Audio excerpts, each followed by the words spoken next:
नमस्कार दोस्तों, मैं आनंद प्रकाश एक बार फिर से आपका आपके अपने यूट्यूब चैनल फिजिक्स टूल में हार्दिक अभिनंदन और स्वागत करता हूं और आशा करता हूं कि हमारी टीम द्वारा अपलोड किए गए वीडियो आपको लगातार पसंद आ रहे होंगे और आप उन्हें भली भांति देख भी रहे होंगे। इसी आशा और कामना के साथ एक बार फिर से मैं आपके सामने एक नया वीडियो लेकर आया हूँ, एक नए वीडियो के साथ हाजिर हूँ और ये आशा करता हूँ कि हमारी टीम द्वारा अपलोड किए गए जो वीडियो है आप उन्हें देख रहे होंगे और पसंद भी कर रहे होंगे। और मैं ये अपील करूँगा, आप ज़्यादा से ज़्यादा आपके इस यूट्यूब चैनल फिजिक्स टूल को शेयर कीजिए, पसंद आता है तो वीडियो को लाइक ज़रूर कीजिए और उसे सब्सक्राइब करवाना न भूलें। और कुछ बच्चे जैसे बार बार पूछ रहे हैं, उनके बताने में मैं बता दूं कि फिजिक्स के वीडियो कब बनाओगे। तो फिजिक्स के वीडियो मैं आपके सहूलियत के लिए नहीं बना रहा, क्योंकि हम चाहते हैं कि हम सरल से थोड़ा टफ की तरफ चलें, ताकि क्लास में हर टाइप के बच्चे होते हैं, सरल पढ़ने वाले भी होते हैं, टफ वाले भी होते हैं। तो कुछ बच्चे जैसे इंटेलिजेंट भी होते हैं, कुछ मीडियम स्तर के होते हैं, कुछ लो स्तर के होते हैं। तो हमें उन हर प्रकार के बच्चों का ध्यान रखना होता है, तो उस हिसाब से मैं सिलेबस करवा रहा हूँ। तो आप कृपया उन क्लासों को देखते जाइए जैसे जैसे मैं अपलोड करता जा रहा हूँ उस हिसाब से, ठीक है। तो कल बच्चों अपने पाचन तंत्र में अध्ययन किया था, जैसे मैं थोड़ा बता देना चाहूँगा। पाचन तंत्र में अध्ययन किया था कि पाचन तंत्र का डायग्राम देखा था, मैं आपको दिखा देता हूँ जो कल अपने अध्ययन किया था। ये देखो आपके सामने डायग्राम मैंने लगा दिया है। ये यहाँ मुख गुहा है, मुख गुहा यहाँ जीवा है, यहाँ लार ग्रंथियाँ हैं और ये ग्रसिका है और यहाँ से ये ग्रसिका दिखाई गई है और ये ग्रास नली भी इसी में से होती है, यहाँ से अपने भोजन ग्रहण करते हैं। फिर ये अमाशय, अग्नाशय, प्लीहा, बृहदांत्र, गुद्दानाल और गुद्दा, ठीक है। वृहदांत्र के कई भाग होते हैं, आरोही अवरोही वृहदांत्र, और ये जो मैंने सिग्माकार ये मैंने दिखाया नहीं, सिर्फ वृहदांत्र दिखाया है, छोटी आंत और ये यकृत, ठीक है। ये बहुत ही मोस्ट इंपॉर्टेंट डायग्राम है, इंपॉर्टेंट डायग्राम है, क्योंकि ये बहुत बार एग्जाम में पूछा गया है और पूछ भी लिया जाता है। कई बार पहले आ चुका है और आगे भी इसके आने के चांसेस रहते हैं, तो आप इसको अच्छे ढंग से तैयार कर लेना। ये मानव पाचन तंत्र का, जैसे मैंने अंकित कर रखा है, मानव पाचन तंत्र का डायग्राम है, ठीक है। आहार नाल ये एक लंबी नलिका होती है जो मुख से शुरू होती है और मलद्वार तक जाती है। ये करीब 8-10 मीटर लंबी होती है। इसे पोषण नाल भी कहा जाता है। इसे क्या कहते हैं? पोषण नाल भी कहा जाता है। ये अपने इसमें अध्ययन किया था। अब देखो यहाँ आपने लिखा था कि आहार नाल के मुख्य भाग निम्न है, जैसे मुख है, ग्रसनी है, ग्रास नली है और अमाशय है, छोटी आंत है, बड़ी आंत है, मलद्वार है आदि, ठीक है। तो पाचन तंत्र की ग्रंथियां देखो यहाँ दर्शाए, लार ग्रंथि, यकृत, अग्नाशय, ये 3 पाचन तंत्र की ग्रंथियां हैं, लार ग्रंथि, यकृत ग्रंथि, अग्नाशय ग्रंथि। और आहार नाल के कार्य बताए थे, आहार को सरलीकृत करके पचाना और पचित आहार का अवशोषण करना और आहार को मुख से मलद्वार तक पहुँचाना, ये इसके मुख्य कार्य थे। फिर मैंने यहाँ लिखा था, ये नोट करके रखिए एक लाइन, कि पाचित भोजन रस में कई घटक पाए जाते हैं। पाचित भोजन रस में कई प्रकार के घटक पाए जाते हैं, ठीक है। अब प्रोटीन, वसा, विटामिन, कार्बोहाइड्रेट, जैसे प्रोटीन, वसा, विटामिन, कार्बोहाइड्रेट, खनिज लवण,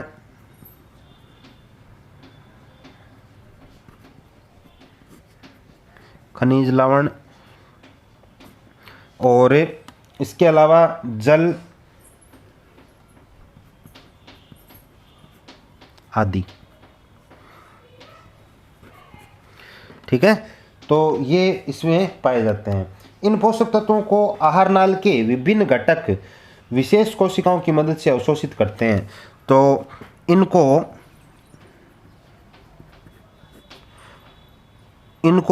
यानी ये जो पोषक तत्व होते हैं, इनको आहार नाल के विभिन्न घटक, इनको आहार नाल के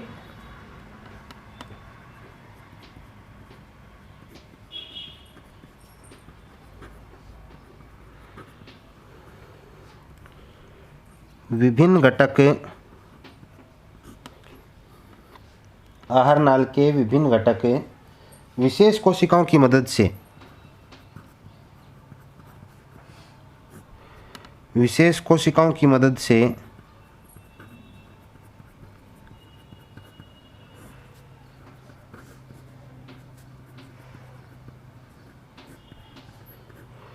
विशेष कोशिकाओं की मदद से क्या करते हैं? अवशोषित करते हैं, अवशोषित करते हैं,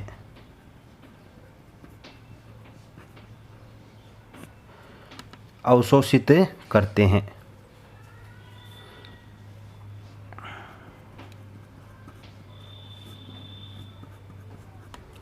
अवशोषित करते हैं। अब देखो ये इनको अवशोषित करते हैं। अवशोषित करने के बाद में क्या होता है बच्चों, अवशोषित करने के बाद में ये भोजन लंबी यात्रा करता है। लंबी यात्रा करने के बाद यानी इस नली में लंबी यात्रा करता है, फिर पेट में जाता है और विभिन्न पेशियों के संकुचन व विस्तार से गति करता है। विभिन्न पेशियों के संकुचन और विस्तार से भोजन क्या करता है, गति करता है। और विभिन्न स्तरों पर स्वर्णी पेशियां भोजन, पाचित भोजन रस व अवशिष्ट की गति को नियंत्रित करती है। तो अलग अलग स्तर पर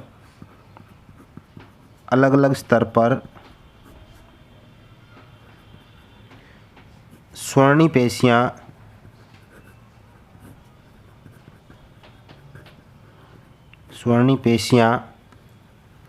अलग अलग स्तर पर स्वर्णी पेशियां भोजन, पाचित भोजन रस,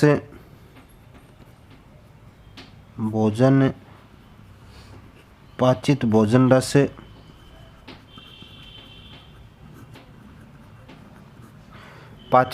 रस, भोजन, पाचित भोजन रस और अवशिष्ट की गति को नियंत्रित करती है। और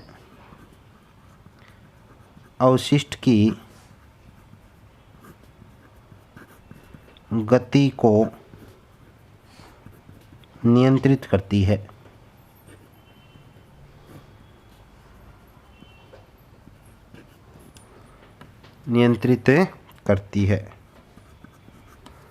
ठीक है, ये इस प्रकार से सहायता करती है, इनकी गति को क्या करती है, नियंत्रित करती है। ठीक है, अब देखो डायग्राम अपने दर्शाए रखा है पहले से। अब पाचन तंत्र के अंग है, पाचन तंत्र के कुछ अंग हैं। पाचन तंत्र के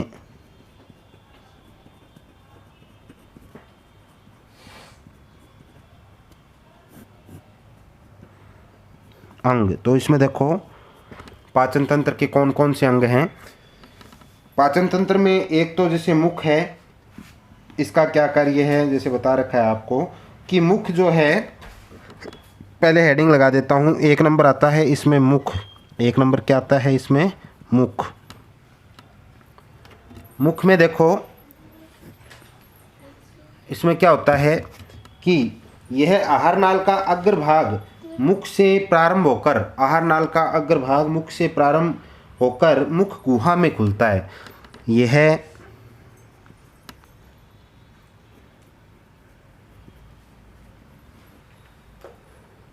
आहार नाल का अग्रभाग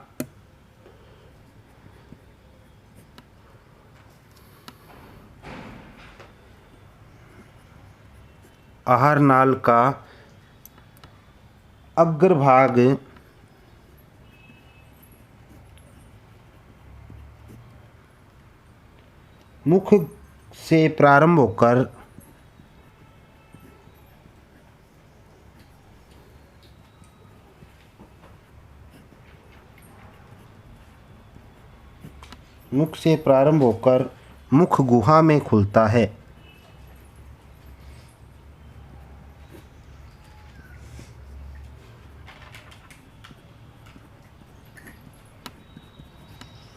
मुख गुहा में खुलता है, ठीक है ना।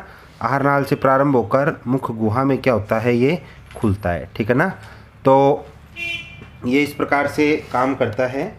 और यह एक कटोरी नुमा अंग है तथा इसमें जो गुहा में चारों ओर गति करने वाली एक पेशी निर्मित जीवा पाई जाती है। अपने मुंह में जीव जो होती है ना, उसके बारे में बता रहे हैं। यह कटोरी नुमा अंग है। यह एक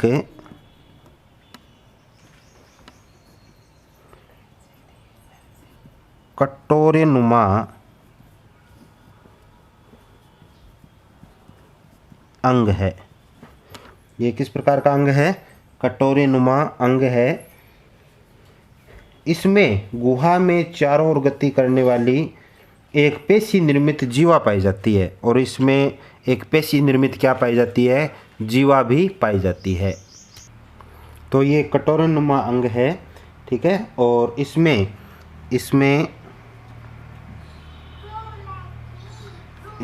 एक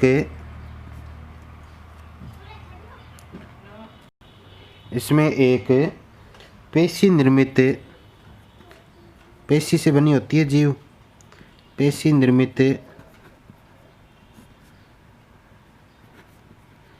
जीवा पाई जाती है।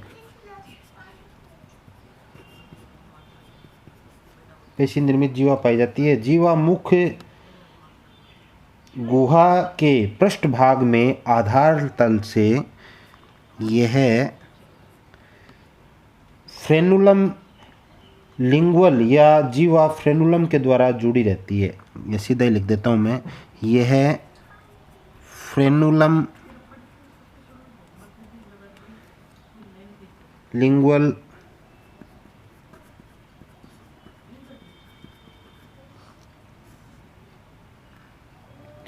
लिंगुअल या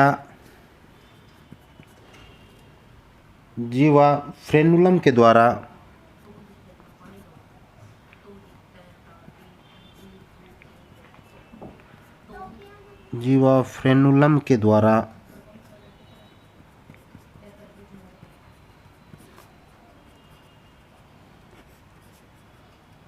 जुड़ी रहती है। ठीक है, जो कि मुख्य गुहा के मध्य भाग तक जाती है। जो कि मुख्य गुहा के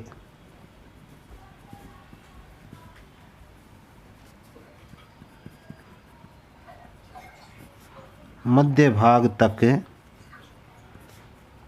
जाती है। जो कि मुख्य गुहा के मध्य भाग तक क्या करती है, जाती है। ठीक है ना।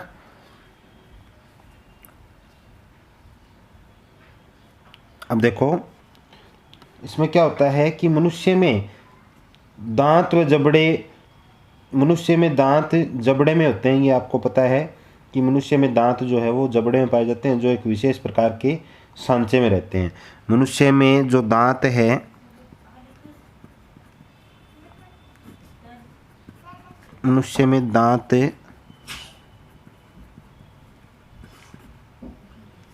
जबड़े में पाए जाते हैं।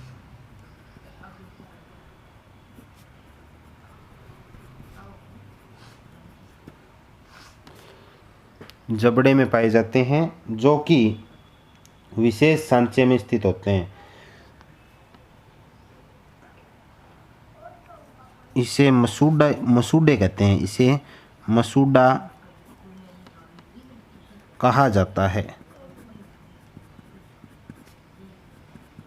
इसे क्या कहते हैं, मसूड़ा कहते हैं। तथा ऊपर व नीचे के प्रत्येक जबड़े में 16 दांत पाए जाते हैं। ये आपको पता ही है।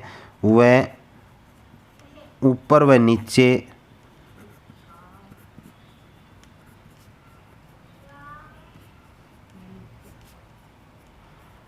प्रत्येक जबड़े में 16 दांत पाए जाते हैं। 16 दांत पाए जाते हैं। मसूड़ा तथा दांतों, अब ये कंडीशन आपको पता है, मसूड़ों तथा दांतों की स्थिति को गर्तदंती कहा जाता है। और इसी स्थिति को गर्तदंती कहते हैं। इसी स्थिति को क्या कहते हैं, गर्तदंती कहते हैं। इसी स्थिति को क्या कहते हैं, गर्तदंती कहते हैं। ठीक है ना। स्थिति को गर्तदंती कहा जाता है। अब देखो मानवों में द्विबारदंती व्यवस्था पाई जाती है। मानवों में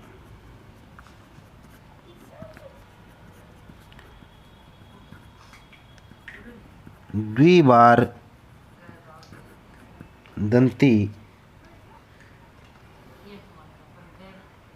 व्यवस्था होती है।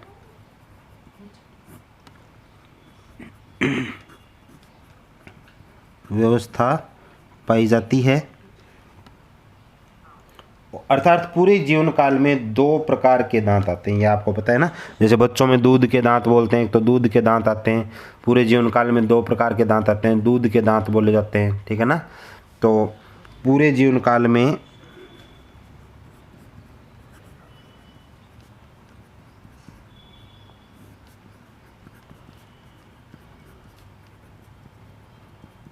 दो प्रकार के दांत आते हैं। पूरे जीवन काल में 2 प्रकार के दांत आते हैं। कौन कौन से, अभी मैं बता देता हूँ 2 प्रकार के दांत कौन कौन से आते हैं। 2 प्रकार के जो दांत है वो कौन कौन से आते हैं। एक तो आते हैं अस्थायी दांत।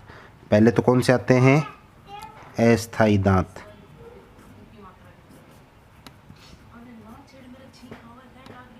अस्थायी दांत यानी दूध के दांत,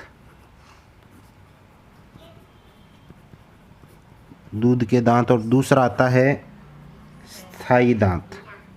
दूसरा कौन से आते हैं, स्थायी दांत आते हैं, ठीक है। और दांत वैसे 4 प्रकार के होते हैं। दांत कितने प्रकार के होते हैं, 4 प्रकार के। दांत 4 प्रकार के होते हैं।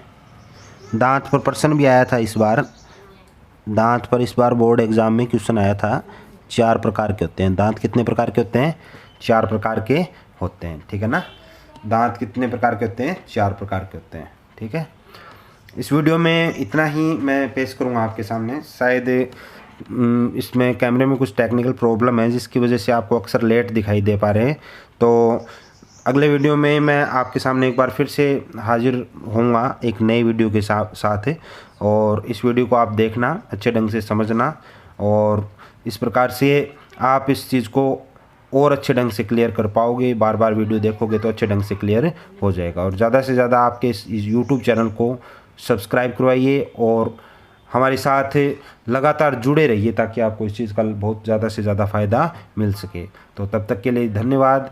जय हिंद, जय भारत। अगली बार एक नए वीडियो के साथ फिर से आपके सामने पेश होऊंगा।